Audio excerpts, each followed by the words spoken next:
बहुत होता था पहले, बट अभी भी क्या होता है, जैसे इसी ट्विंस की डिलीवरी कर रही हूँ और पहली बेटी हो गई और दूसरी भी अगर बेटी होती है तो जितना स्टाफ होता है वो, तो आईयूआई यानी कि हम यूट्रस के अंदर स्पर्म्स को छोड़ देते हैं जिस टाइम पे एग रप्चर होने वाला रहता है, बट दैट्स इट। अब इसके आगे वो दोनों आपस में फ्यूज होते हैं कि नहीं, एम्ब्रियो बनता है कि नहीं, ये it is left to nature in IUI. तो आयरन मैन कॉम्पिटिशन जो है ना, इसको हवाई में कुछ साल पहले लोगों ने सोचा था। तो वहाँ पर उन्होंने सोचा कि जो सबसे टफ डिस्टेंस रहेगा स्विमिंग का, 3.8 किलोमीटर सी में स्विमिंग इसमें हम रखेंगे, 180 किलोमीटर्स बाइकिंग और इसके बाद 42 किलोमीटर्स का फुल मैराथन। ये लगातार करना है बिना किसी ब्रेक के। ओव्यूलेशन इंडक्शन एग बनाने की टैबलेट्स हैं, वो लंबे समय तक 12 महीने सालों तक देते रहें तो ओवरी के कैंसर का खतरा जो है वो बढ़ जाता है। हेलो फ्रेंड्स, आपका बहुत बहुत स्वागत है। मैं वापस से आ गई हूँ द स्वाति शो हिंदी लेकर। और आज का जो हमारा टॉपिक है वो बहुत बहुत बहुत इंटरेस्टिंग है। जब हम किसी शॉप पे जाते हैं तो बोलते हैं कि अरे भाई, मुझे वो पिंक कलर की टी शर्ट दिखाइए, अरे भाई मुझे डेनिम का जीन्स दिखाइए, अरे मुझे स्कार्फ दिखाइए, ये दिखाइए वो दिखाइए। कलर और डिमांड्स, लड़की या लड़का, किसी की भी ख़त्म नहीं होती। वैसे ही आज हमारे बीच जो डॉक्टर आने वाली हैं, उनके यहाँ लोग जाके बोलते हैं हमें नीली आंखों वाला बच्चा चाहिए, हमें गुलाबी होठों वाला बच्चा चाहिए, हमें किसी सेलिब्रिटी किड्स जैसा बच्चा चाहिए।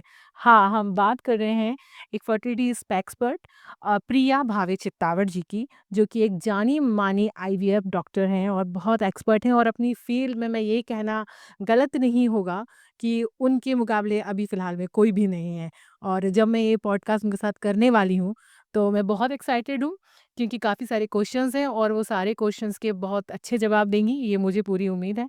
साथ ही साथ वो एक आयरन मैन, जी हाँ, आयरन मैन कॉन्सेप्ट की विनर भी हैं और उन्होंने अपनी बाधाएँ तोड़कर आगे निकली हैं और समाज को एक नया संदेश दिया है कि ज़रूरी नहीं कि आप जिस फ़ील्ड में हो उसमें आगे जाएँ, बिना कुछ हमारा गोल सेट करे कुछ नहीं होता, ये उन्होंने आज साबित कर दिया। और प्रिया जी के बारे में मैं जितना बोलूँ उतना कम है, क्योंकि उनके कलीग्स उन्हें माँ दुर्गा का रूप मानते हैं। तो आइए मिलते हैं प्रिया मैम से और ढेर सारी बातें करते हैं।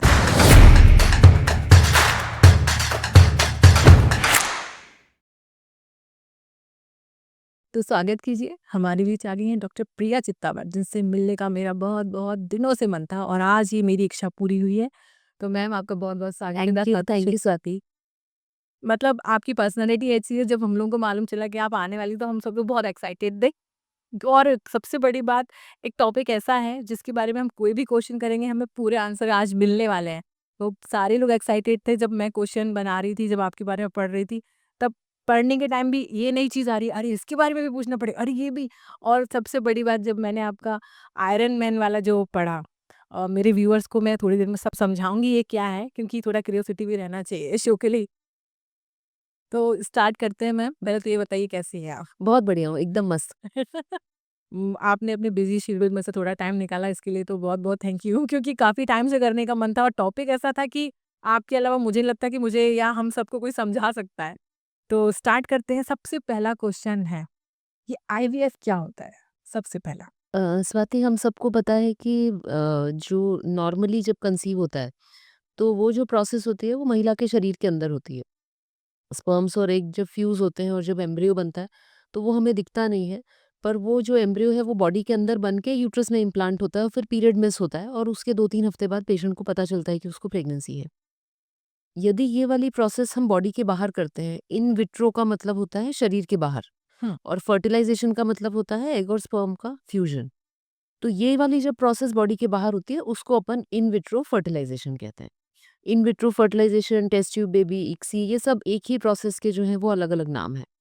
जब अब बात ऐसे आती है, क्योंकि जब आपने ये सब चीज़ें पढ़ी होंगी, दैट वुड बहुत लोगों को पता ही नहीं होगा कि एग्ज़ैक्टली क्या होता है। तो आपके मन में ये ख़्याल कैसे आया कि नहीं, मुझे इस फ़ील्ड में ही जाना है, मतलब डॉक्टर तो हैं ही, मतलब मुझे स्पेशली इस जगह जाना है आईवीएफ को लेके, ये कैसे ख़्याल आया? मैं बहुत छोटी थी, मैं 10वीं कक्षा में थी, मेरी मौसी गायनेकोलॉजिस्ट थीं अच्छा। और वो हमेशा भोपाल में प्रैक्टिस करती थी, उनका हॉस्पिटल था, बट उनकी हमेशा से इच्छा थी कि वो आईवीएफ के बारे में जानें। आप ये सोचिए 20-25 साल पहले इंडिया में बहुत गिने-चुने सेंटर्स थे हुँ। और वो पुणे में एक सेंटर के में ट्रेनिंग के लिए गई थी। जब वो वापस आई तो वो बहुत एक्साइटेड थी। पर हम लोग यही सोचते थे कि क्या कभी भोपाल में ये शुरू भी हो पाएगा? तो उसी समय से इस बारे में क्यूरियोसिटी या एक इच्छा की जो उनका सपना था उसे हम कहीं न कहीं पूरा करें जागी, ऐसा सोच सकते हैं। बिल्कुल, जब आपने किया होगा तो आपकी सबसे ज़्यादा खुशी लगता है मौसी को ही सबसे ज़्यादा लगा होगा। बिल्कुल, बिल्कुल। क्योंकि जब हम जो सपना देखते हैं, सम जब बड़े होके वो पूरा होता है, तो उसकी जो खुशी होती है वो एक अलग ही लेवल होती है क्योंकि हमने जो गोल सोचा और वो अचीव कर लिया। और आप तो और मैम जैसे हम आगे बढ़े हैं आईवीएफ को लेके, एक आईवीएफ होता है, एक आईयूआईबी होता है। मैं जितना पढ़ पाई ये एग्ज़ैक्टली क्या होता है ये भी हमारे बताइए व्यूअर्स को थोड़ा-सा? देखिए इस तरह से समझिए कि जैसे आज आपने मुझे शो पर इनवाइट किया। जी। यदि आप कह देते कि मैडम गोविंदपुरा में आ जाइएगा, वहाँ मेरा स्टूडियो है। हुँ, तो ये प्रोसेस आईयूआई का है। मतलब हमने टाइम ले लिया और एक रफ जगह पर एग और स्पर्म को पास-पास छोड़ दिया। ठीक है। पर जैसे आपने मुझे एग्ज़ैक्ट गूगल लोकेशन भेजी कि इस समय पर इस एग्ज़ैक्ट जगह पर हमारा शो होने वाला है। तो ज़्यादा चांसेस हैं कि हम दोनों मिल जाएँ और अपना काम टाइम पे शुरू हो जाए। बिल्कुल, बिल्कुल। तो आईयूआई यानी कि हम यूट्रस के अंदर स्पर्म्स को छोड़ देते हैं जिस टाइम पे एग रप्चर होने वाला रहता है, बट दैट्स इट। अब इसके आगे वो दोनों आपस में फ्यूज़ होते हैं कि नहीं, एम्ब्रियो बनता है कि नहीं, ये it is left to nature in IUI. IVF में एग के अंदर ही स्पर्म को डाल दिया जाता है, तो यू आर असर्टेनिंग कि ये दोनों जो हैं ये फ्यूज़ होंगे ही होंगे।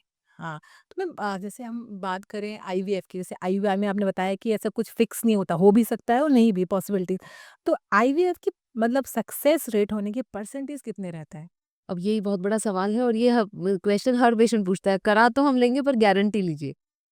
तो इसमें ना बहुत सिंपल सी बात है, इसका नाम है आईवीएफ यानी इन विट्रो फर्टिलाइजेशन, ठीक है? अब इन विट्रो फर्टिलाइजेशन में जो गारंटी है, वो फर्टिलाइजेशन की है। मतलब हम एम्ब्रियो बाहर बना देंगे, अच्छा। ठीक है? हुँ, बट वो एम्ब्रियो जैसे आपके पास अगर 10 बीज हैं, आपने बहुत अच्छी ज़मीन तैयार करी है, बट आप क्या गारंटी ले सकते हैं कि ये 5 के 5 पेड़ बनेंगे? बिल्कुल। तो जो अनश्योरिटी है या जो 50% सक्सेस रेट है, वो इसलिए है कि procedure is not in vitro implantation, it is in vitro fertilisation. तो हम बॉडी के बाहर एम्ब्रियो को बनाते हैं।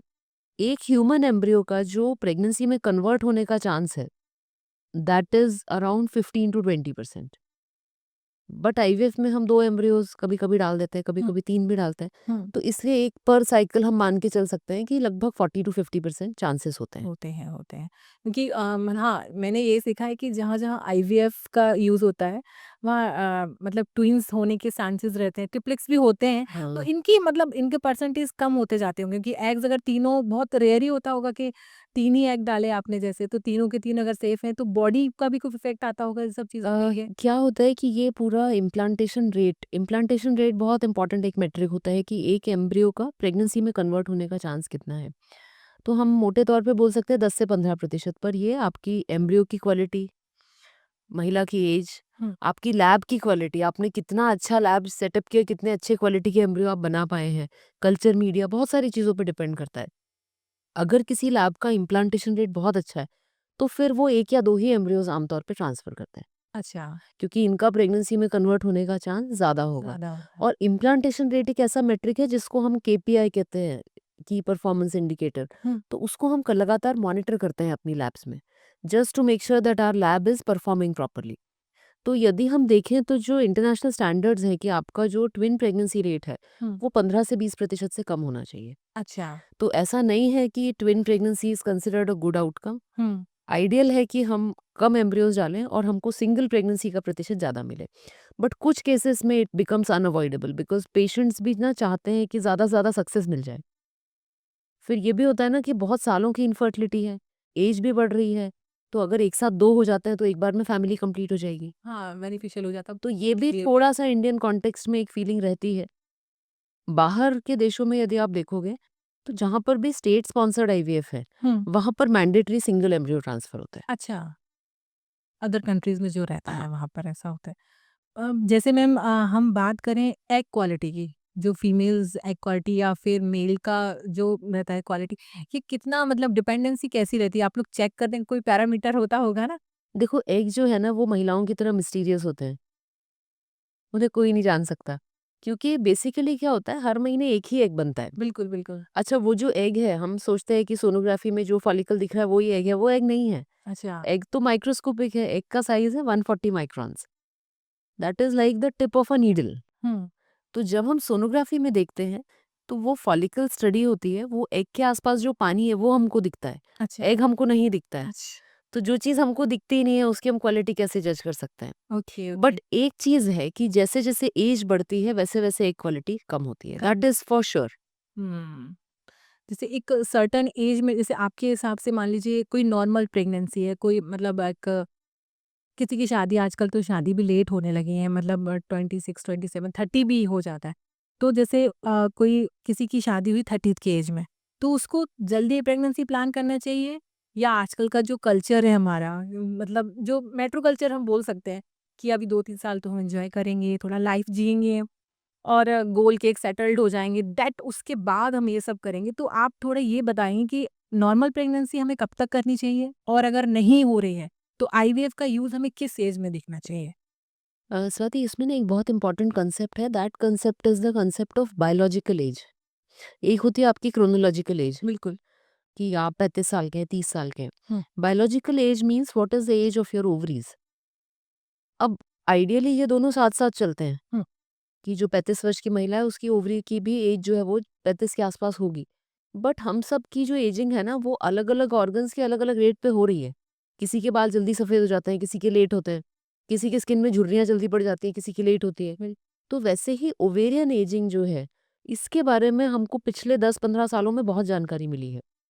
और बहुत आश्चर्यजनक बात है कि कुछ ऐसी महिलाएँ हैं जिनकी प्रीमैच्योर ओवेरियन एजिंग होती है।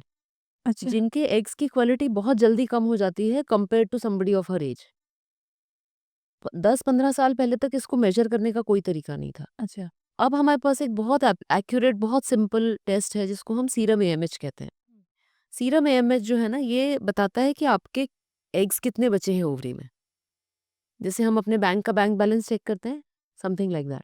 अच्छा। तो अगर कोई लेडी है जो चाहती है कि मैं अभी कंसीव नहीं करना चाहती हूँ, तो आइडियली उसको अपना ओवेरियन रिजर्व पता करना चाहिए। हुँ। अगर वो ओवेरियन रिजर्व कम हो रहा है, प्रीमेच्योरली उनकी ओवरीज एज कर रही हैं, हाँ। तो फिर उनको थोड़ा-सा अपनी जो डिसीजन मैट्रिक्स है उसमें इस चीज़ को भी फैक्टर इन करना चाहिए। बिल्कुल, बिल्कुल।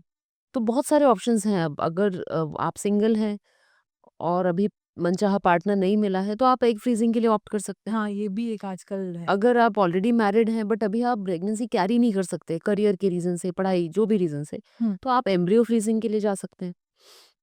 So now what has happened is कि अब हम अंधेरे में नहीं हैं। अब हम एग्ज़ैक्टली एक महिला को बता सकते हैं कि ये आपका ओवरी का रिज़र्व है। बिल्कुल, बिल्कुल कि एग जैसा आपने अभी हमने बात करी आपने बताया एग फ्रीज़िंग।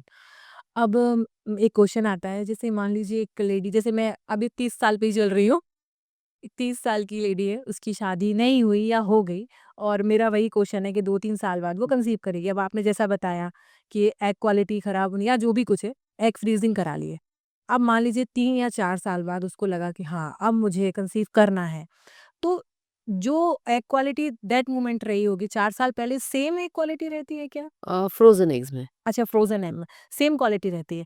लेकिन मैम यूटेरस का तो ऐसा कुछ ऐज आपने जैसे बताया, तो फिर वहाँ दिक्कत नहीं आती है? ये बहुत अच्छा क्वेश्चन है। एक्चुअली क्या होता है, एक बहुत ही इंटरेस्टिंग फैक्ट है हुँ। कि जो यूट्रस की कैपेसिटी है प्रेगनेंसी लेने की, वो एक्चुअली एडवांस्ड एजेस तक अच्छी रहती है। अच्छा। और ओवरी की क्वालिटी जो है, हाँ। 37 ईयर्स को एक वाटरशेड ईयर कहा जाता है। हुँ। तो हम ये सोचते हैं कि जो एग क्वालिटी का डिक्लाइन है वो ऐसा होगा, हुँ, हुँ, हुँ, हुँ। मगर लगभग सपोज किसी का मीनोपॉज़ 50 साल पे होने वाला है, हुँ, हुँ, हुँ, हुँ। तो मीनोपॉज़ के लगभग 13 साल पहले हुँ। ये इन्फ्लेक्शन पॉइंट इसको हम कहते हैं, इस पॉइंट पर जाके ये एग क्वालिटी बिल्कुल शार्पली ड्रॉप हो जाती है। अच्छा। अब प्रॉब्लम क्या है कि मेनोपॉज़ की एज पॉपुलेशन में तो 51 इयर्स होती है, बट हर महिला की अलग होती है। अलग होती है, बिल्कुल, बिल्कुल। तो मीडियन एज 51 है, बट अगर किसी का मेनोपॉज़ 47 इयर्स में होना है, तो 13 साल पहले उसकी एक क्वालिटी शार्पली डिक्लाइन होना शुरू हो जाएगी। Okay. So that means at the age of 34-33 she will start losing her eggs very rapidly.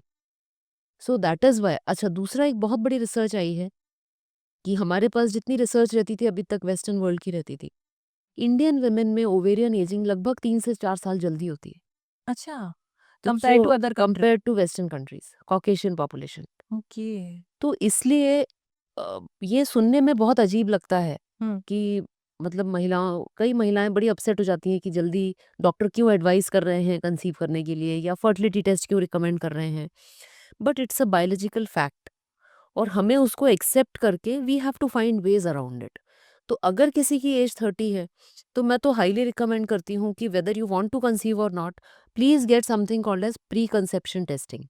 Pre conception testing में आपकी बॉडी में कोई ऐसी चीज़ तो नहीं है जो आगे प्रेगनेंसी में प्रॉब्लम कर सकती है, कोई वैक्सीनेशन तो नहीं चाहिए, कुछ और हमको मेडिकल इश्यूज तो नहीं ऑप्टिमाइज करने हैं, एएमएच लेवल हमारा कितना, हम सेफली कितना वेट कर सकते हैं, जी। ये सारी चीज़ें आपको डॉक्टर से डिस्कस करना चाहिए। बिल्कुल, बिल्कुल। जो और जैसे हम बात आपने बताया जैसे कि ऐज के साथ फैक्टर, बट आजकल जो कल्चर हमारा है तो आप भी देख रहे होंगे, उनको ऐसा लगता है कि शादी आराम से होगी, फिर एन्जॉयमेंट होगा, कि हम घूमेंगे फिरेंगे क्योंकि बच्चा हो जाएगा। क्योंकि आजकल जो हम लोग, जैसे मैंने अपने पेरेंट्स को या किसी को कहते सुना है कि बच्चा होना मतलब एक ब्लेसिंग होता है और एक फैमिली आगे बढ़ती है। पर आजकल की ऐज को लोगों को बर्डन लगता है, बच्चा हो जाएगा कौन पालेगा, बच्चा हो जाएगा कौन पालेगा?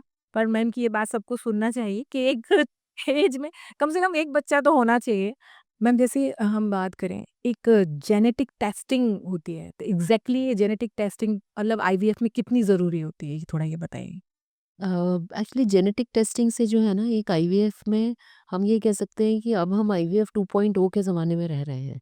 बिकॉज़ अभी तक आईवीएफ जो है वो जिनके बच्चे नहीं हो रहे, उनके लिए ट्रीटमेंट था। मतलब अगर आपको बच्चे नहीं हो रहे नॉर्मल ट्रीटमेंट से तो आप आईवीएफ के लिए जाते थे। हुँ। अब जो आईवीएफ है वो जिनके बार-बार मिसकैरेजेज़ हो रहे हैं, जिनको कुछ लीथल जेनेटिक डिफेक्ट्स वो कैरी कर रहे हैं, वो नेक्स्ट जनरेशन में नहीं पास ऑन करना चाह रहे। बिल्कुल। तो now IVF is a tool for embryo selection. तो ऐसा ज़रूरी नहीं है कि अब अगर आप आईवीएफ करा रहे हैं तो सिर्फ़ आपको इनफर्टिलिटी है इसी के लिए आप करा रहे हैं। ओके। क्योंकि क्या होता है आईवीएफ में आपको एम्ब्रियोज़ बॉडी के बाहर मिलते हैं। बिल्कुल। बॉडी के अंदर जो एम्ब्रियो बन रहा है ना तो आप उसको देख सकते हो, हुँ। ना तो आप इंश्योर कर सकते हो कि वो जेनेटिकली नॉर्मल है, ना तो आप ये इंश्योर कर सकते हो कि हमारे अंदर जो जेनेटिक डिफेक्ट्स है वो नहीं जाए उस एम्ब्रियो में। बिल्कुल। बट जब आपको वो एम्ब्रियो बॉडी के बाहर मिलता है, तो आप उसके कुछ सेल्स लेके उसका आप कंप्लीट जेनेटिक एनालिसिस कर सकते हो। तो इसीलिए बहुत सारे जो कॉमन डिसऑर्डर्स हैं ना, सिकल सेल एनीमिया है, हाँ। थैलेसीमिया है, तो ये सारे जो है ये अब हम नेक्स्ट जनरेशन में जाने से ही रोक सकते हैं टोटली। बिल्कुल, बिल्कुल। तो इसीलिए मुझे लगता है ये एक बहुत बहुत बड़ा रेवोल्यूशन है which is coming in the field of IVF. क्योंकि पहले सिर्फ़ जैसा आपने बताया कि बच्चे सिर्फ़ मतलब जिनको नहीं कंसीव हो रहा वो टेस्ट ट्यूब पे जाते थे। जैसे आज भी मुझे याद है जब मैं छोटी थी तो हमारे एक रिलेटिव हैं दूर के, उनने टेस्ट ट्यूब मुंबई से एक्चुअली कराया था। तो हम लोग उसको उन बच्चे को बोलते थे टेस्ट ट्यूब बच्चा आ गया, टेस्ट ट्यूब बच्चा आ गया। एग्ज़ैक्टली आज पूरा समझ में आया। मैम एक कॉन्जुगेशन मैरिज होती है, जो रिलेशन में शादियाँ हो जाती हैं, उनके साथ में जेनेटिक डिसऑर्डर का कितना मतलब परसेंटेज कुछ बढ़ जाता है क्या? एक ही जेन एक्चुअली क्या होता है कि जब जो हमारे जीन्स होते हैं, हुँ। हम सबके अंदर ना कुछ-कुछ म्यूटेशंस रहते हैं। मगर चूँकि हमारे पास 2 कॉपीज़ होती है जीन्स की, एक हमारे फादर से आती है, एक हमारे मदर से आती है। बिल्कुल। तो ये जो रिसेसिव ट्रेट्स रहते हैं, ये एक्सप्रेस नहीं होते हमारे अंदर। तो मतलब वो जीन म्यूटेटेड है, बट दूसरी कॉपी नॉर्मल है जो दूसरे पेरेंट से आई है, हुँ। तो इसीलिए वो हमारे अंदर एक्सप्रेस नहीं हो रहा है। ओके। इन सारे डिसऑर्डर्स को ऑटोसोमल रिसेसिव डिसऑर्डर्स कहा जाता है और ये बहुत सारे, इसकी लिस्ट बहुत लंबी है। तो ऐसे अब कोई जब पेशेंट आते हैं आपके हाँ, अब पास? क्या होता है जब सपोज़ आप दोनों ब्लड रिलेशन में हैं हाँ। और दोनों को वो रिसेसिव डिसऑर्डर है, तो जब आपके बच्चे होंगे, हुँ। तो उसमें 25% चांस है कि उसको दोनों कॉपीज़ एब्नॉर्मल जीन की मिल जाएँगी और उसको फुल ब्लोन डिसऑर्डर हो जाएगा। ओके। तो इसीलिए कंसैंग्यूनियस मैरिजेज़ बहुत सारे कल्चर्स में बहुत प्रेवलेंट हैं, बट उसमें डेफ़िनिटली ऑटोसोमल रिसेसिव डिसऑर्डर्स बच्चों में पास ऑन होने का खतरा जो है वो डेफ़िनिटली ज़्यादा होता है। होता है। ऐसा कुछ केस बताना चाहेंगे आपके पास कोई ऐसा केस आया हो तो? देखिए ऐसे बहुत सारे केसेस हैं और ये बड़ा शॉकिंग होता है बिकॉज़ वो ये सोचते हैं कि हमें बाहर से तो हम नॉर्मल हैं, तो हम बिल्कुल ठीक ही होंगे। बट एक्चुअली उनके अंदर वो जो साइलेंट जेनेटिक म्यूटेशन है उन्हें पता ही नहीं है। तो अभी पिछले ही साल की बात है कि वो बिटिया हुई और उसको एल्बिनिज़म की बीमारी थी। एल्बिनिज़म यानी जो शरीर में पिगमेंट होता है वो नहीं था। अच्छा। तो एल्बिनिज़म के बेबी को देख के वो सब शॉक्ड हो गए कि हमारे घर में तो ऐसा किसी को नहीं है, हम दोनों नॉर्मल हैं। But that was a consanguineous marriage. Okay, okay.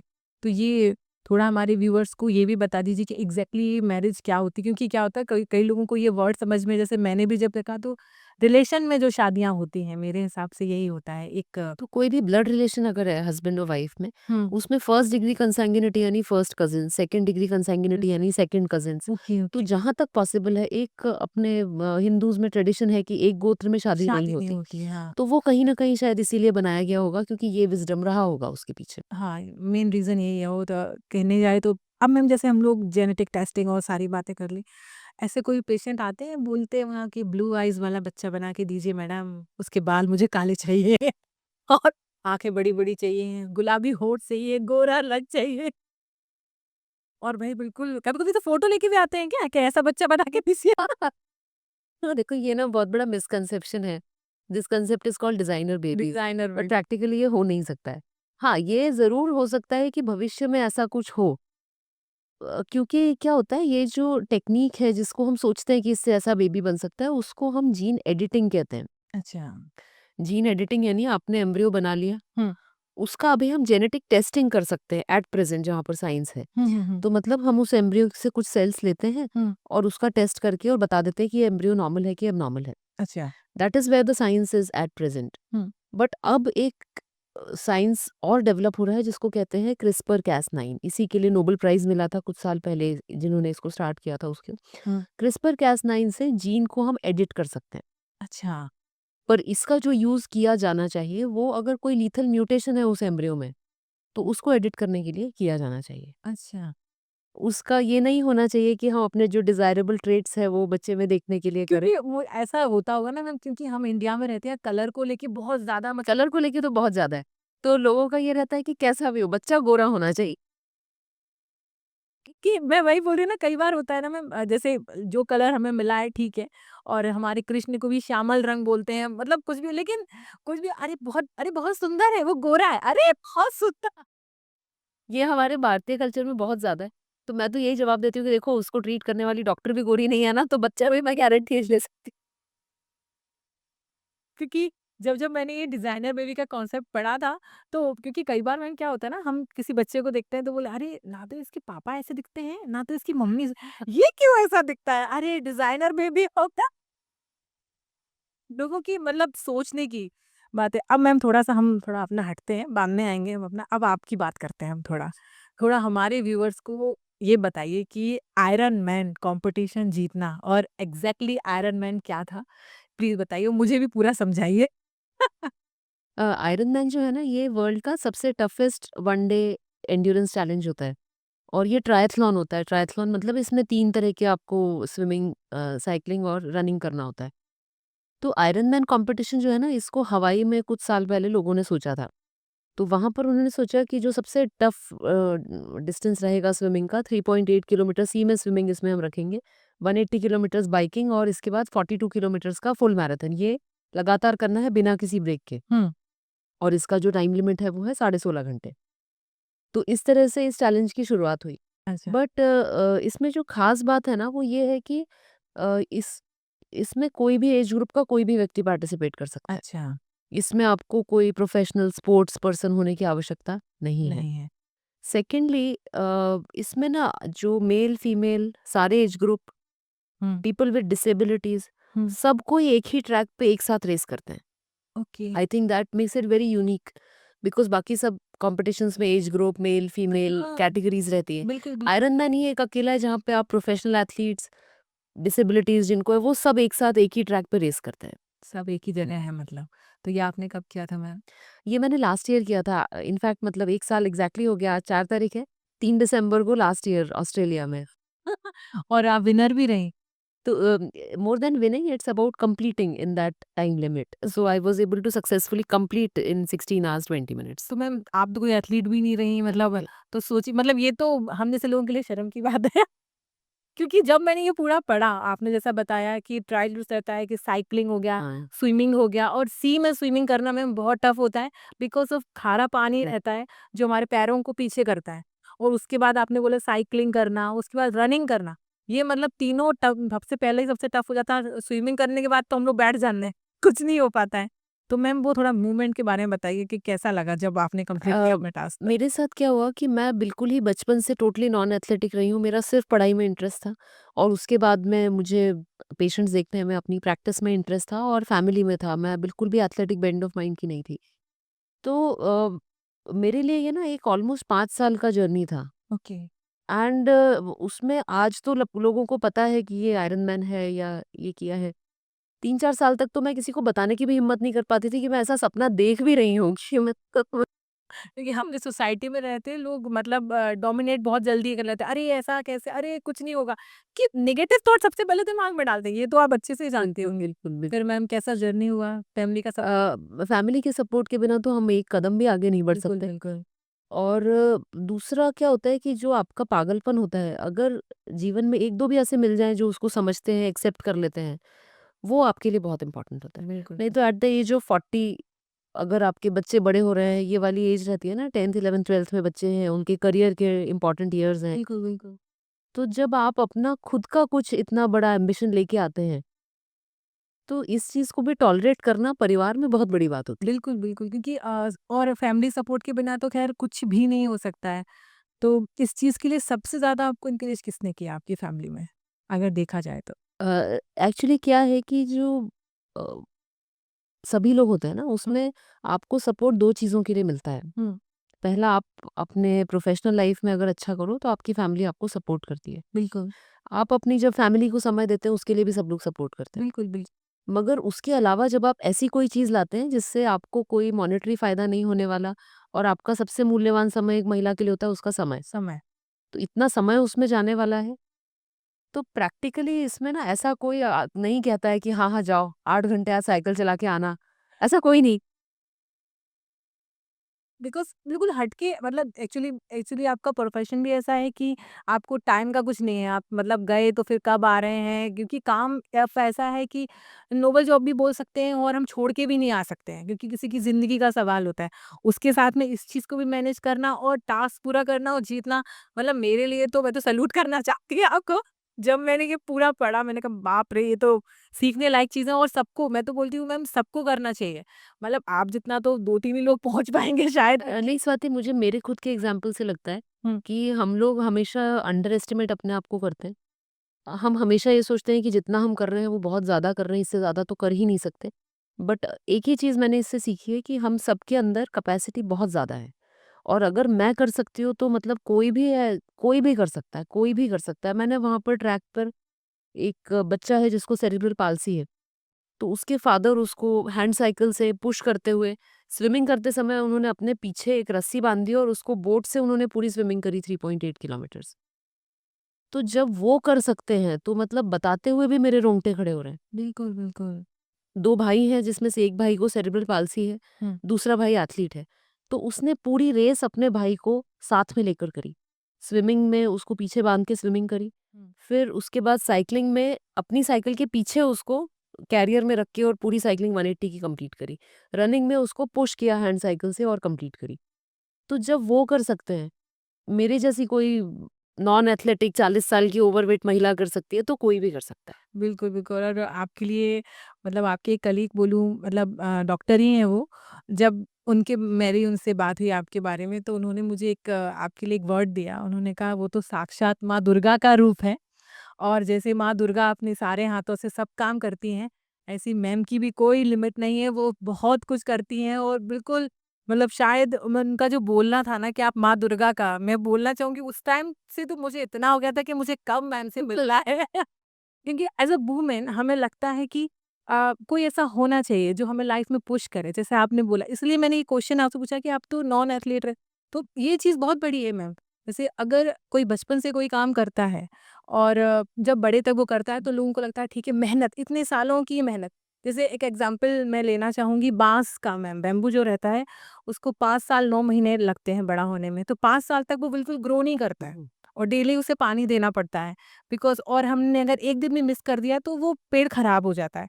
पर जब 9 महीने जब आगे रहते हैं, तब वो फूटता है बीज और वो इतनी जल्दी ग्रो करता है। तो वही वाली बात है कि आपके माइंड में रहा होगा मैम कहीं न कहीं, और वो आप जो जर्नी बोल रहे हैं, छोटी-वोटी बात नहीं है कि एक ऐसी चीज़ में आगे जाना जिसके बारे में आपको शायद एबीसीडी भी नहीं नहीं। पता।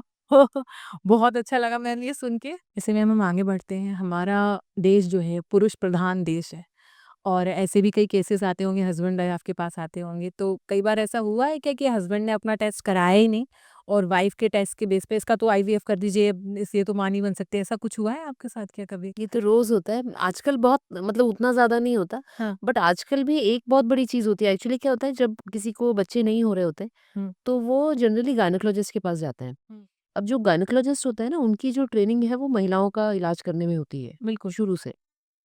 तो वो पुरुषों के जो डिसऑर्डर्स हैं, चाहे वो ग्रॉस हों या बहुत सटल हों, उसको मैनेज करने का उनके पास अनुभव ही नहीं है, एक्सपर्टीज़ ही नहीं है। बिल्कुल, बिल्कुल।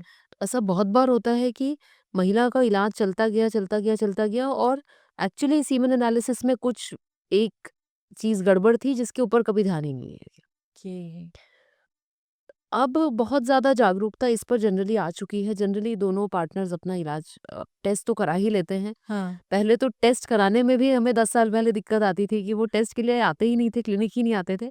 तो उसमें तो अब इवन ग्रामीण परिवेश में भी फ़र्क आया है। हो गया है। मगर हाँ, एक्सेप्ट करने में आज भी पुरुषों को थोड़ी-सी समस्या होती है। हाँ, क्योंकि जैसे हम लोग बात करें, कई बार मैंने भी पढ़ा लिख मतलब कई बार केसेस, जैसे मैं बात कर रही थी इसको लेके, तब मैंने सुना कहीं का कोई केस था कि वो मतलब उनके फैमिली वाले मानने को तैयार ही नहीं है और मेरे हिसाब से हम लोग जिस सोसाइटी में रहते हैं, वहाँ पर मतलब बोलते हैं ना, इन पुरुष का पुरुष होने का स्टाम्प तभी लगता है जब वो पिता बनता है या मतलब कुछ, तब उनको लगा अरे मेरा बेटा तो ऐसा है ही नहीं, अरे आप दोबारा चेक करिए इसमें ही प्रॉब्लम है। तो इसीलिए, क्योंकि आईवीएफ के लोग इसलिए भी आ जाते होंगे कि नहीं अरे ये तो बेटी लड़की में ही कमी है। और इस मोमेंट में उसके घरवालों को भी सुनाया जाता है, क्योंकि हम लोग जहाँ रहते हैं ना, तो आस-पास सुनने को मिलता है कि इसकी वज़ह से ही नहीं हो रहा, अरे इसके यहाँ ऐसा हो रहा होगा।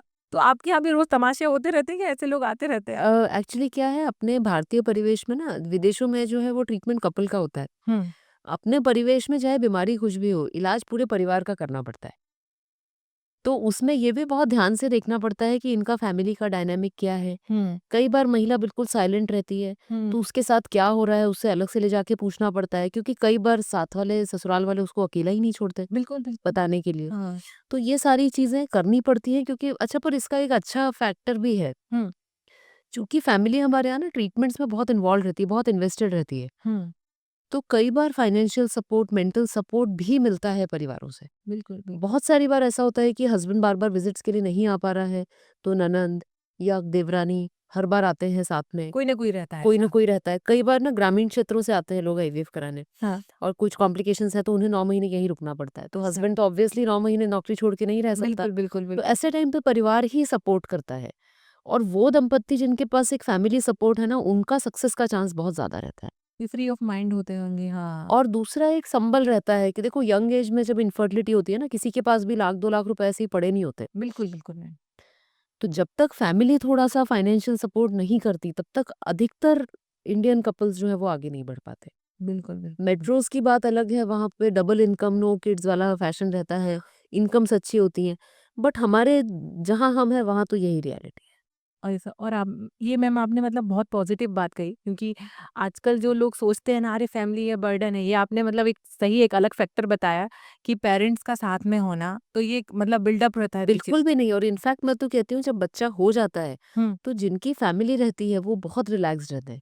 क्योंकि दादी-नानियाँ हैं, घर में सँभालने के लिए हैं, हुँ। दिन-रात में कोई हर समय एक आपके साथ है, तो कितना बड़ा सपोर्ट है ये। बिल्कुल, बिल्कुल, जो हमारे पहले भी ऐसा होता था, हम लोग भी हुए थे, तब ऐसे ही, क्योंकि शायद माँ के हाथों में तो बहुत लास्ट में जाते होंगे, बाकी फैमिली का जो प्यार रहता है वो अलग ही लेवल पे रहता है। बिल्कुल, बिल्कुल, तो ये मतलब एक अच्छी बात आपने आज बताई, क्योंकि नहीं तो लोगों को इससे मिसकंसेप्शन हो सकते हैं कि अरे फैमिली का क्या है, ऐसे आ जाते हैं। मैम जैसे हम आईवीएफ की बात करें, तो ट्रीटमेंट का खर्चा मोटा-मोटा कितना आता है? ऐसे एक बच्चा ये पैदा। बहुत वेरी करता है मतलब पर 1.5 से 2 लाख के बीच में हम मान सकते हैं। हुँ, इस पे भी ना डिपेंड करेगा कि एज कितनी है, कितना डोज़ लग रहा है इंजेक्शंस का। लैब में हम कितनी अच्छी गुणवत्ता के डिस्पोजेबल्स, मीडिया ये सब यूज़ कर रहे हैं। बिल्कुल, बिल्कुल। तो मैं हमेशा अपने पेशेंट से कहती हूँ कि जब मैं आईवीएफ कर रही हूँ, मैं आपके पैसे नहीं बचाना चाहती हूँ। मैं जो बेस्ट टू बेस्ट है वो यूज़ करना चाहती हूँ बिकॉज़ इसका सक्सेस रेट ही 50% है। तो हम कहीं पर कोई भी चीज़ कम करेंगे, इंजेक्शन कम गुणवत्ता के लगाएँगे, मीडिया अच्छा यूज़ नहीं करेंगे, तो हमारे रिज़ल्ट्स में रिफ्लेक्ट होगा। बिल्कुल, बिल्कुल, अब बिल्कुल। आपका अगर हम 30% दे रिजल्ट हम्म, और 35% दे, हम्म, तो वो 5 पेशेंट्स की तो लाइफ ही चेंज हो गई ना। बिल्कुल तो बिल्कुल। मेरा ऐसा सोचना है कि जब आईवीएफ की बात आती है तो बहुत ज़्यादा हमें कॉस्ट सेविंग पे नहीं स्ट्रेस करना चाहिए, हमें रिजल्ट ओरिएंटेड रहना चाहिए। और लोग मेंटली प्रिपेयर होके भी आते होंगे मैम इस चीज़ के लिए, क्योंकि जहाँ तक सुना हुआ है हम लोगों ने काफ़ी महंगा होता है, मतलब कंपैरेटिवली नॉर्मल प्रेगनेंसी जब चीज़ ही अलग है तो लोग मेंटली भी प्रिपेयर होके पर आते हो। स्वाति क्या हुआ है, आप अगर देखोगे तो 10 साल पहले भी 1.5 से 2 लाख में आईवीएफ होता था, जी जी। अभी भी होता है। अच्छा। 10 साल में इनकम भी तो हमारी बढ़ी है सबकी। बिल्कुल बिल्कुल। तो 20-25 साल पहले भी हम मुंबई जाते थे आईवीएफ कराने तो 1-1.5 लाख होता था, बट उस बिल्कुल समय इनकम कम रहती थी। बिल्कुल। तो आई थिंक ओवरऑल ही आजकल, चूंकि अब बहुत सारी कंपनीज मीडिया बनाती हैं, डिस्पोजेबल्स बनाती हैं, हम्म। तो अब जो है वो 1.5 पौने 2 लाख ना इतना बड़ा अमाउंट अब नहीं रह गया है, डेफिनेटली एक वर्ग के लिए है अभी भी। तो उसके लिए सरकार ने बहुत अच्छा स्टेप उठाया था, आयुष्मान योजना में मध्य प्रदेश में आईवीएफ इंक्लूडेड था, अच्छा। कुछ सेंटर्स में इलाज भी हो रहा था। हम्म। बट अनफॉर्चुनेटली आपके पॉडकास्ट के माध्यम से ये मैं बताना चाहूंगी कि नेशनल हेल्थ अथॉरिटी का नया डायरेक्टिव आया है, उसमें से उन्होंने इनफर्टिलिटी को आयुष्मान से हटा दिया है। अच्छा। तो उस कारण से जो गरीब दंपत्ति थे जो आयुष्मान का फायदा लेकर हाँ हाँ। और संतान सुख प्राप्त कर पा रहे थे, वो अब इससे वंचित रहे। तो मुझे लगता है कि अब डब्ल्यूएचओ भी रिकॉग्नाइज करता है कि संतानहीनता एक बीमारी है, हम्म। कोई कंडीशन नहीं है। कंडीशन नहीं है। तो हम एज अ कंट्री, जब हमारा टोटल फर्टिलिटी रेट कम होता जा रहा है, संतानहीनता 5 में से 1 दंपत्ति को हो रही है, बिल्कुल बिल्कुल। तो हमें सबको आवाज उठानी चाहिए और आयुष्मान में इसको डेफिनेटली इंक्लूड करना चाहिए। बिल्कुल, बिल्कुल। और ये तो मैम ऐसा है कि हर एक बार तो यूज़ होना ही चाहिए। बिल्कुल। बिल्कुल, क्योंकि एक बच्चा तो मेरे हिसाब से होना ही चाहिए। और अगर भग हमें लग रहा है कि हमारे आपके कुछ काम करने से किसी को खुशी मिलती है, क्योंकि ये मेरे हिसाब से मैम जब किसी ऐसे दंपत्ति के साथ में आप उनका बच्चा होता होगा तो वो मोमेंट मैम कैसा रहता होगा? उसका तो कोई शब्द ही नहीं है, वर्णन ही नहीं कर सकते, वर्णन ही नहीं कर सकते। मतलब बिल्कुल। पहले क्या था, जब मैं छोटी थी और डिलीवरीज करती थी, तो जो आया होती है वो बच्चे को लेके और परिवार के पास लेके जाती थी और नेग लेती थी। सालों तक हमने ये moment as a doctor enjoy नहीं किया। अच्छा। 4-5 साल हो गए हैं कि अब मैं ये बिल्कुल I have made it a point कि अगर मैं डिलीवरी कर रही हूँ तो बच्चे को मैं ही हैंड ओवर करूँगी परिवार को। और वो जो मोमेंट होता है, उसमें जो एक्सप्रेशंस होते हैं, जो प्योर इमोशन आपको दिखता है, उसका ना कोई बराबरी नहीं है। मतलब वो आपको इतनी एनर्जी देता है, इतना मोटिवेशन देता है काम करने का, कि आपको ऐसा लगता है कि मुझे तो 24 घंटे काम करना चाहिए। कितने लोगों को ये मैं खुशी दे सकूँ। और ना सिर्फ उसमें फादर नहीं रहता, फादर तो कहीं पीछे रोता रहता है। वो बच्चे को गोद में लेने से भी घबराता है। सारे दादी, नानी, चाचा, चाची, भांजे, भतीजे, सब कोई वहाँ पे रहते हैं और उस नए बच्चे का स्वागत करते हैं। बिल्कुल, बिल्कुल। कोई मैम ऐसा केस है जो मतलब आपको ऐसा लगा हो कि इसकी प्रेगनेंसी मुझे अच्छी, मतलब आपको एक अंदर से लगा हो कि नहीं इसका तो होना ही चाहिए? कुछ ऐसी कंडीशंस होती हैं कि एक शायद आपकी कोई पेशेंट रही होंगी जिनके साथ में काफ़ी प्रॉब्लम थी, उनका ब्रेन ट्यूमर का ऑपरेशन हुआ था। थोड़ा हमारे व्यूअर्स को बताएँगे, क्योंकि उतना डिटेलिंग में मुझे याद नहीं है। आपकी कोई पेशेंट। एक्चुअली स्वाति, ये एक बड़ी रेयर कंडीशन होती है। इसमें ब्रेन में हमारे पीयूष ग्रंथि रहती है, हुँ, पिट्यूटरी ग्लैंड। पिट्यूटरी, हाँ, वो हमारा मास्टर ग्लैंड होता है, उससे सारे जितने हार्मोन्स हैं वो सब वहीं से कंट्रोल हाँ, होते हैं। बिल्कुल। यदि किसी का पिट्यूटरी का सर्जरी हो गया है, हुँ, तो उसके जो ब्रेन है वहां से वो जो मेन हार्मोन है एफएसएचएलएच, वो ही नहीं निकलता। बिल्कुल। अब अनफॉर्चुनेटली ये इतना रेयर होता है कि इसको पहली बार डायग्नोस ही नहीं होता है। बट अब क्या है कि हमारे पास बाहर से एफएसएचएलएच के इंजेक्शंस होते हैं, जिसको हम लगा के उनको कंसीव करा सकते हैं। अच्छा। बट लंबे समय तक हार्मोन नहीं होने से यूट्रस भी छोटा होता है। हुँ। और उनके केस में स्पेसिफिकली ऐसा हुआ था कि बहुत बार हमने 2 बार, 3 बार, 4 बार ट्राई किया, बट वो कंसीव नहीं हो पा कई रही थी। बार मतलब वो मेरे सामने हम मतलब मेरी पहचान की हैं, इतना मैंने उनको रोते देखा है। और हमेशा मैंने उनको यही बोला, 1-2 बार उनकी साइकिल जब मतलब नहीं हुआ हम्म। सक्सेस, बहुत रोई। तब मैंने उनको ये बोला, मैंने कहा नहीं दीदी होगा, आप बिल्कुल विश्वास रखिए। पर उन्हें आपके ऊपर पूरा ट्रस्ट था। और जब वो हुई तो सबसे पहले उन्होंने मुझे कॉल करके बताया कि अरे ऐसा-ऐसा है। तो आगे बताइए मैम फिर थोड़ा-सा? देखो क्या होता है ना स्वाति, हम लोग ये सोचते हैं कि जब जब भी कोई कपल आता है ना पहली हुँ, बार, बहुत जोश में आते हैं, पैसे वैसे लेके आते हैं, सब तैयारी से आते हैं। हुँ, मगर ये ना कोई 100 मीटर की रेस नहीं है, ये एक एंड्योरेंस, ये एक मैराथन है। तो जो टिका रहता है, जी। ठोकर खाता है फिर से खड़ा होता है, हुँ, फिर भी लगा रहता है, उसी को सक्सेस मिलती है। बहुत सारे ऐसे हैं जो बहुत तेज दौड़ना शुरू करते हैं पर फिर बीच में ही फूस हो जाते हैं कि अरे हमारा तो साइकिल ही नेगेटिव हो गया, अब तो हो जाना ही नहीं है, हुँ, हुँ, हुँ, हुँ, हुँ। अब तो देख लेंगे अपने आप ही हो जाएगा। तो सबसे बड़ी जो क्वालिटी है, अगर मुझे आप पूछे कि कैसे आप बोलोगे कि इसका आईवीएफ सक्सेसफुल होगा, हाँ। 2 चीज़ें हैं। हुँ। पहला, उनके अंदर स्टैमिना कितना है, तकलीफ झेलने का, फेलियर झेलने का, एक बार गिर गए फिर से उठने का। बिल्कुल, और दूसरी, उनकी फैमिली उनके कितने सपोर्ट में है। बिल्कुल, और फैमिली में ना 10 लोग नहीं, कई बार एक ही महिला रहती है हुँ। जो उसको पूरा अच्छे से समझती है, जो हर बार उसका आंसू पोंछने के लिए खड़ी रहती है, जो हर बार उसका कंधा बनती है। और एक भी व्यक्ति अगर ऐसा है आपके जीवन में, आपकी सहेली है, आपकी फ्रेंड है, आपकी देवरानी, आपकी ननंद है, बस वो एक ही आपको लेके जाएगा, एक ही काफ़ी। क्रॉस करा देगा। बिल्कुल, क्योंकि मैम जैसे फेलियर जैसे हम बोले मैम एक बार कोई कितना आईवीएफ मतलब कितने चांसेस ले सकता है? अगर 1 बार 2 बार फेल होता है, कितनी बार एग्ज़ैक्टली ले सकता है? अब क्या हो गया, आईवीएफ का सक्सेस रेट ही काफ़ी अच्छा हो गया है, 50-60% हो गया है। तो 2 या 3 साइकिल के बाद जनरली 80%, 85% कंसीव हो जाते हैं। हो जाता है। बट हाईएस्ट जो मैंने किए हैं आईवीएफ, हाँ। या जिस पेशेंट का कंसीव हुआ है आईवीएफ के बाद, वो है 9। 9 हुँ। बार आईवीएफ फेल होने के बाद 10वीं बार में कंसीव हुआ। मैम जहाँ तक मैंने सुना है बहुत पेनफुल जर्नी रहती है मैम। तो मतलब स्टार्टिंग से जब आप एग्स बाहर निकालते हैं फिर अंदर में तो इसमें काफ़ी पेन रहता है क्या मैम? ऐसा कुछ रहता पेन तो अब नहीं रहता है, क्योंकि अब ना बहुत सारी चीज़ें बहुत रिफाइंड हो गई हैं। अच्छा। अब इंजेक्शंस नहीं होते, अब पेन्स होते हैं। तो वो जी। जो पेन होते हैं ना, वो हाँ। जैसे इंसुलिन का पेन होता है, पेशेंट खुद को एडमिनिस्टर करता है। हाँ, हाँ, हाँ। बहुत छोटी उसकी नीडल रहती है। हाँ। तो प्रैक्टिकली इंजेक्शंस उतने पेनफुल नहीं रहते। पहले हम लोग ना सपोर्ट के लिए इंट्रामस्कुलर इंजेक्शन लगाते थे। अच्छा। वो कमर में लगते थे और बहुत उसमें स्वेलिंग आती थी। अब वो बंद हो गया, अब टैबलेट्स दिए जाते हैं। तो ओवर द टाइम ना आईवीएफ का भी प्रोसेस धीरे-धीरे रिफाइन हुआ है। अच्छा। पे इंजेक्शंस भी रिफाइंड हो गए हैं।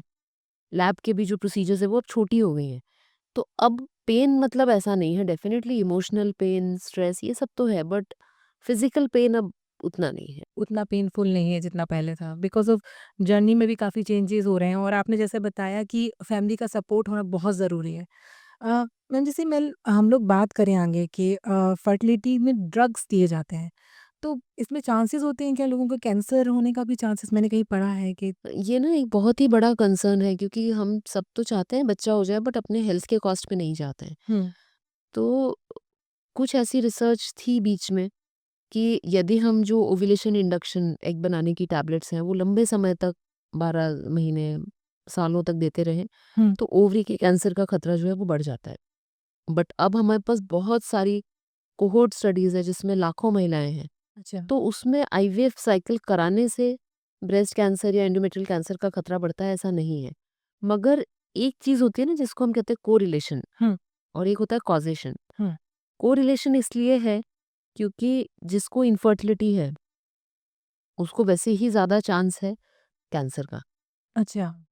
बिकॉज़ आपके शरीर में अनअपोज्ड ईस्ट्रोजन लगातार बनता जा रहा है, प्रोजेस्टेरॉन नहीं है। हुँ। तो जिनके कम बच्चे होते हैं, जिनके बच्चे नहीं होते, उन्हें वैसे भी ब्रेस्ट और यूट्रस के कैंसर का खतरा ज़्यादा होता है। ओके। तो आईवीएफ से होता है ऐसा नहीं है, हाँ। इनफर्टिलिटी इसका कोरिलेशन हो सकता है। Okay, okay. तो फिर मतलब मेन रीज़न ये सब नहीं है इसका। हुँ। और मैम जैसे बोलते हैं ना कि एग क्वालिटी बेटर करने के लिए डीएचए दिया जाता है, ऐसा कुछ है क्या या फिर बस सुनने में ही आता है? ऐसा कुछ है तो देखिए, क्या? डीएचए जो है ना, ये हमारे मेडिकल वर्ल्ड का सबसे बड़ा स्कैम कह सकते हो। अच्छा। कुछ कई बार क्या होता है, कुछ कंडीशंस महिलाओं को, हम सबको डेस्परेट बना देती हैं। हुँ, हुँ, हुँ, हुँ, हुँ। तो उस डेस्परेशन का जो फ़ायदा है वो इंडस्ट्री किस तरह से उठाती है, ये इसका एक एग्ज़ाम्पल है। या डीएचए की ना जो शुरुआती स्टडीज़ थी वो एक यूएस के क्लिनिक से आई थी, हुँ। और उन्होंने बहुत ही ज़्यादा एस्टोनिशिंग रिजल्ट्स इसके पब्लिश किए कुछ अच्छे जर्नल्स में। तो जब ऐसा दिखा तो डूबते को तिनके का सहारा, एक टैबलेट ही तो लेनी है। बिल्कुल, तो पूरे वर्ल्ड में डीएचए का जो प्रोडक्शन है वो बढ़ गया। टनों में होने लगा। उसके बाद में ये सिमिलर स्टडीज़ दूसरे ग्रुप्स ने करने की कोशिश करी, बट उन्हें कोई फ़ायदा नहीं दिखा। हुँ।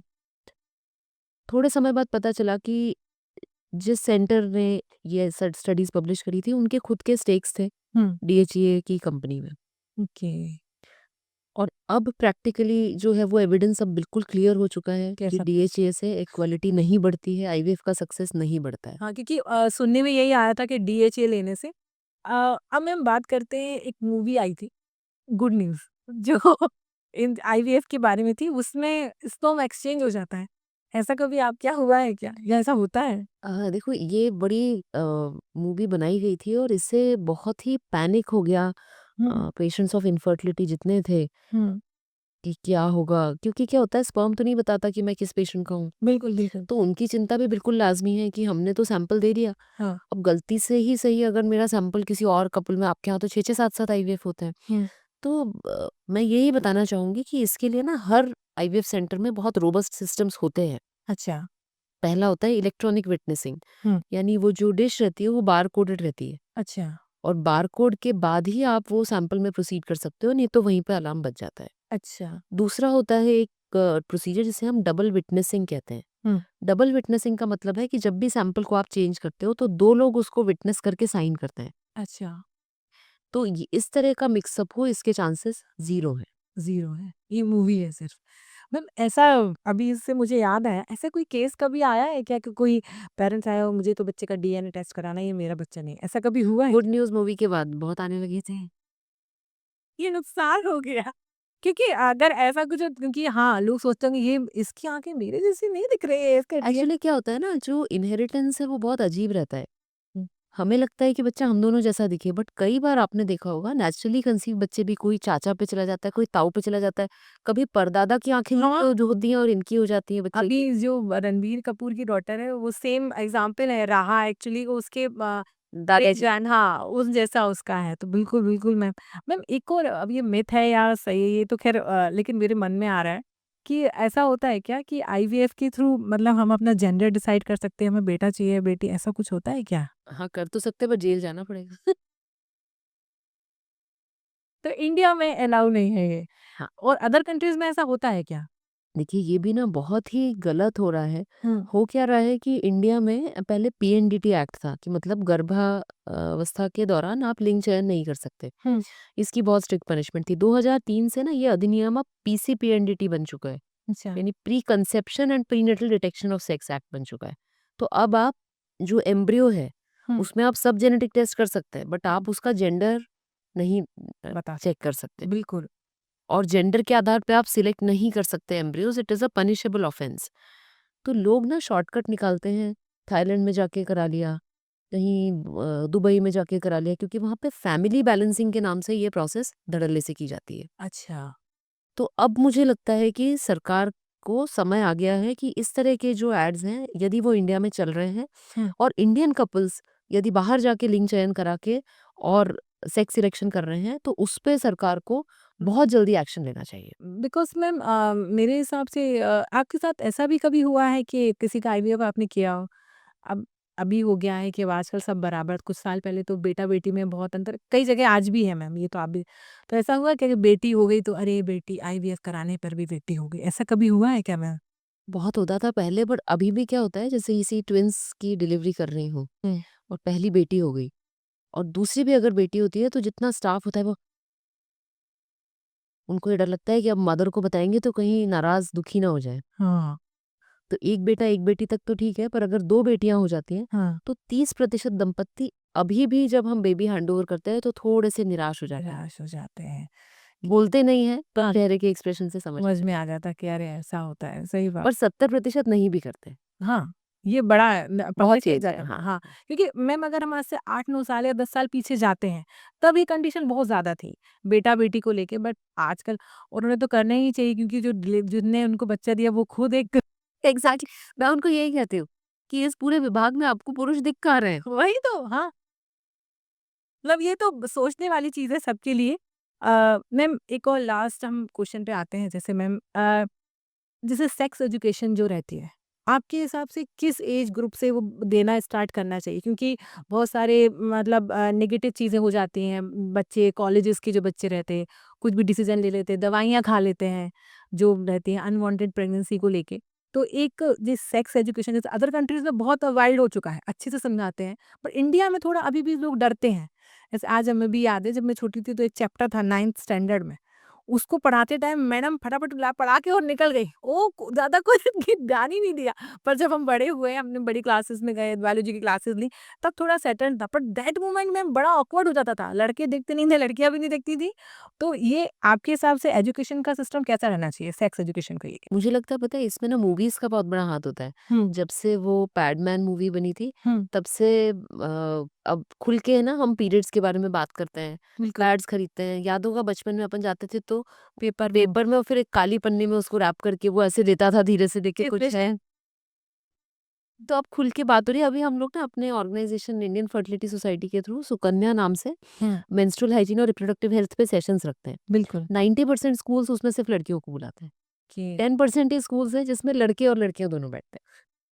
तो मैं होप करती हूँ कि 1-2 साल में लड़के भी, और मुझे लगता है कि ना सेक्स एजुकेशन जब आप नाम देते हो ना तो फिर इसका एक अलग ही कुछ मीनिंग निकलता है। वो अलग, हाँ, तो ये उसकी बजाय मुझे लगता है रिप्रोडक्टिव हेल्थ अवेयरनेस, हुँ। इसके इसके ऊपर हमें बात करनी चाहिए। किसी चीज़ का ना नाम बदलने से ही उसकी एक्सेप्टेबिलिटी एकदम से बढ़ जाती है। बिल्कुल, बिल्कुल और मेरे हिसाब से लड़कों को सीखना ज़्यादा ज़रूरी है। क्योंकि कई बार ऐसा लगता है कि इनको सिखाना मतलब क्योंकि अवेयरनेस का जो आप बोल रहे हैं ना, अगर नाम चेंज करने से तो मैं बिल्कुल चाहूँगी कि मैम कोई नाम चेंज होना चाहिए उसका। और मैम जैसे अभी हाल ही में हमारी बात हुई तब आपने मुझे बताया कि आप एक नया हॉस्पिटल स्टार्ट कर रहे हैं, जहाँ पूरे टाइम अवेलेबल रहेंगी लोगों के लिए, तो थोड़ा हमारे व्यूअर्स को उसके बारे में बताएँगी आप? अ, ये ना अ, हॉस्पिटल जो है वो हॉस्पिटल जैसा नहीं बनाना चाहती हूँ। उसका कारण ये है कि हम मुझे शुरू से लगता था, बहुत अच्छे-अच्छे हॉस्पिटल्स में काम किया है, बहुत जम के काम किया है। मगर हॉस्पिटल वो जगह होती है जहाँ हम बीमार होते हैं तब जाते हैं। जब हम अपने घर में नए मेहमान को वेलकम कर रहे हैं, जब हम आईवीएफ के लिए जा रहे हैं, हम कोई बीमार तो नहीं हैं। हुँ, हम तो अपने जीवन में और खुशियाँ ऐड करने के लिए जा रहे हैं। तो उस जगह का जो ईथोस है, उस जगह का जो एम्बियंस है, वो बिल्कुल अलग होता है एक हॉस्पिटल के परिवेश से। बिल्कुल। हम एक हॉस्पिटल में घुसते हैं, वहाँ इमरजेंसी में किसी का एक्सीडेंट हो गया है, कि कोई बहुत बीमार है, कोई मरने वाला है, आईसीयू है और ओटी है। ओटी से मैं नए बच्चे को लेके आती हूँ और वहीं पे कोई है जिसका कोई परिजन है जो बहुत बीमार है और वो रो रहा है। तो मुझे हमेशा से ऐसा लगता था, और दूसरा मुझे एक हमेशा ऐसा लगता था कि मैं डॉक्टर तो अच्छी हूँ, मगर मैं शायद एंटरप्रेन्योर उतनी अच्छी नहीं हूँ, शायद मैं उतने अच्छे से नहीं कर पाऊँगी। पर आयरन मैन जब किया तो मेरे अंदर का ये कॉन्फिडेंस मुझे लगा कि जिस चीज़ में मैं बिल्कुल अनफ़ेमिलियर हूँ, हुँ। शायद मैं सीख जाऊँगी। तो देखते हैं, समय ही बताएगा। नहीं, नहीं, हमारी शुभकामनाएँ मैम आपके साथ और जितना लोग तो एक्चुअली मैं बताऊँ आपका आपका ऑरा ही इतना अच्छा है, बात करने के टाइम और आप जैसे आपने हम लोग को एक्सप्लेन करी सारी चीज़ें और मेरे हिसाब से हमारे स्टूडियो जितने लोग हैं सबको समझ में आ रहा होगा और बहुत ज़रूरी भी है। और जैसा आपने बताया आप पूरे टाइम अवेलेबल रहेंगी, ये सारे लोगों के लिए बहुत अच्छी खबर है और हम लोग की तरफ से बहुत-बहुत शुभकामनाएँ हैं मैम। और आप ऐसा कुछ है जो हमारे व्यूअर्स को बताना चाहेंगी कि और कुछ मेरे सवाल रहते हैं आखिरी में कि आपका रोल मॉडल कौन है? और आने वाले 5 सालों में आप अपने आप को कहाँ देखती हैं? मेरा रोल मॉडल तो 2 ही हैं, एक तो मेरी मौसी और मेरी मम्मी। अ, ये तीनों बहनें थीं और मेरी मौसी जो हैं उन्होंने एक बेटे की तरह उनके पिताजी जाने के बाद, मेरे नाना जी गुज़रने के बाद हुँ, अपनी बहनों की शादी करी, उनकी पूरी ज़िम्मेदारी ली। मेरा एजुकेशन पूरा मेरी मौसी ने कराया। उन्हीं को देख के मैं डॉक्टर बनी, स्त्री रोग विशेषज्ञ बनी। तो हमेशा मतलब एक बहुत ही स्ट्रॉन्ग सपोर्ट रही वो हमारे पूरे परिवार के लिए। तो जब मैं छोटी भी थी तो मैं सोचती थी कि मैं बड़ी होके ना इनके जैसी रिस्पॉन्सिबल बनूँगी कि मेरे ऊपर बहुत सारे लोग डिपेंड कर सकें। या जो अभी कमज़ोर हैं उनको एक भी ऐसी ताकत मिल जाती है तो वो खड़े होके और आगे बढ़ सकते हैं। बिल्कुल, बिल्कुल, बिल्कुल। और दूसरा मेरी मम्मी है, हुँ, वो बहुत ज़्यादा एनर्जेटिक है, हर चीज़ बहुत ही ज़्यादा पैशन से करती हैं। कुछ भी काम हो, चाहे कुकिंग हो, गार्डनिंग हो, बिल्ली का ध्यान रखना हो, वो हर चीज़ में बहुत एंथुसियाज़्म से हर चीज़ करती हैं। हाँ। तो मैं ये चाहती हूँ कि जो स्पार्क उन दोनों में था वो मुझ में हमेशा रहे। बिल्कुल, बिल्कुल मैम और आने वाले 5 सालों में आप अपने आप को कहाँ देखती हैं? मैं यही चाहती हूँ कि आने वाले 5-10 जितने साल जीवन में बचे हैं, मैं हर दिन अनकंफर्टेबल रहूँ, हर दिन डिस्कम्फर्ट को एम्ब्रेस करूँ और हर दिन आज जो हूँ उससे अगले दिन थोड़ी और अच्छी बन जाऊँ। बिल्कुल, हमारी शुभकामनाएँ आपके साथ हैं मैम और बहुत अच्छा लगा आपसे बात करके, जैसा मैंने सोचा था उससे भी और अच्छा लगा। क्वेश्चन बहुत हैं पर आपके पास टाइम की कमी है। फिर आएँगे। बिल्कुल, मोस्ट वेलकम मैम, मैं बिल्कुल आऊँगी और आप बिल्कुल आते रहिए और हम लोग ऐसे ही काफ़ी बातचीत करते रहें। अगली बार मैं थोड़ी पढ़ाई और करके आऊँगी। पक्का, पक्का। Thank you so much. Thank you so much.